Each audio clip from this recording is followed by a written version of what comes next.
রূপগঞ্জে যুবদল নেতা রাসেল ভূঁইয়ার বিরুদ্ধে মিথ্যা মামলার প্রতিবাদে মানববন্ধন অনুষ্ঠিত হয়েছে।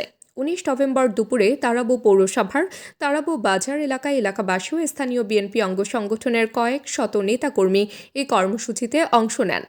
বক্তারা মামলাটিকে মিথ্যা ও রাজনৈতিক উদ্দেশ্য প্রণোদিত উল্লেখ করে অবিলম্বে প্রত্যাহারের দাবি জানান। তারা বলেন, রাসেল ভূঁইয়া দীর্ঘদিন রাজপথে ত্যাগী ও নির্যাতিত নেতা হিসেবে কাজ করে আসছেন। তার বিরুদ্ধে এমন মামলা অন্যায় ও অমানবিক। অনুষ্ঠানে উপস্থিত ছিলেন তারাবো পৌর বিএনপির সভাপতি শহীদুল মুন্সি, পৌর ছাত্রদলের আহ্বায়ক মাজহারুল ইসলাম রাজীব, জেলা স্বেচ্ছাসেবক দলনেতা শাহরিয়ার আবিদ, হেলাল আহমেদ, নাজমুল হোসেন সহ আরও অনেকে। নেতারা প্রকৃত অপরাধীদের চিহ্নিত করে আইনগত ব্যবস্থা নেওয়ার দাবি জানান।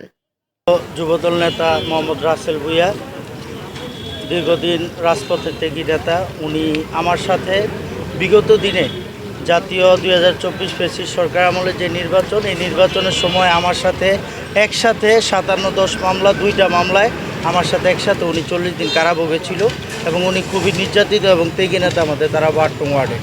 ওনার নামে যেই মিথ্যা মামলা, যেই সাজানো যে মামলা করা হয়েছে, এটা আমরা স্বেচ্ছাসেবক দলের পক্ষ থেকে তীব্র নিন্দা এবং প্রতিক্রিয়া জানাচ্ছি। অবিলম্বে যে কোনো মূল্যে ওনার নাম থেকে এই মামলা প্রত্যাহার করতে হবে।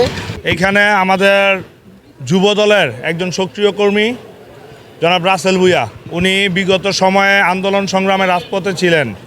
আমরা এর মামলার বিরুদ্ধে তীব্র নিন্দা ও প্রতিবাদ জানাই। আমরা চাই পুলিশ তদন্ত করে যারা দোষী তাদেরকে শাস্তির আওতায় আনুক, কিন্তু যারা নির্দোষ তাদেরকে যদি এই রাজনৈতিক দোলাচালে মামলায় আপনার করা হয়, তাহলে বাংলাদেশ জাতীয়তাবাদী শক্তি আপনার নিশ্চুপ থাকবে না। আমরা প্রতিবাদ করব। আমরা চাই রাসেল ভূঁইয়াকে অনতিবিলম্বে এই মামলা থেকে অব্যাহতি দেওয়া হোক। রাসেল ভূঁইয়া সে একজন সক্রিয় বিএনপির যুবদলের কর্মী এবং সে ১৭ বছর ধরে নির্যাতিত হয়েছে, এখন তারাই আবার নির্যাতিত হইতেছে। আমি আমাদের রূপগঞ্জের অভিভাবক জনাব মোস্তফাজুর রহমান দীপু ভূঁইয়াকে বলবো, যারা প্রকৃতপক্ষে দোষী তাদের যাতে শাস্তির আওতায় আনা হয়। রাসেল আমাদের এই এলাকারই সন্তান, সে যুবদলের একজন নেতা। এই মর্মে দাঁড়িয়েছি, সে ভালো লোক। তার বিরুদ্ধে মিথ্যা মামলা হয়েছে সেটা আমরা জানতে পেরেছি, সেই জন্যই এই মিথ্যা মামলা যেন প্রত্যাহার করা হয়। আর এই মামলা যদি প্রত্যাহার করা না হয়, আমরা সাধারণ জনগণ যারা এদেরকে ভালো জানি, রাসেলকে, সে যুবদলের নেতা, আমরা সিলেট মহাসড়ক আমরা অবরোধ করতে বাধ্য হব।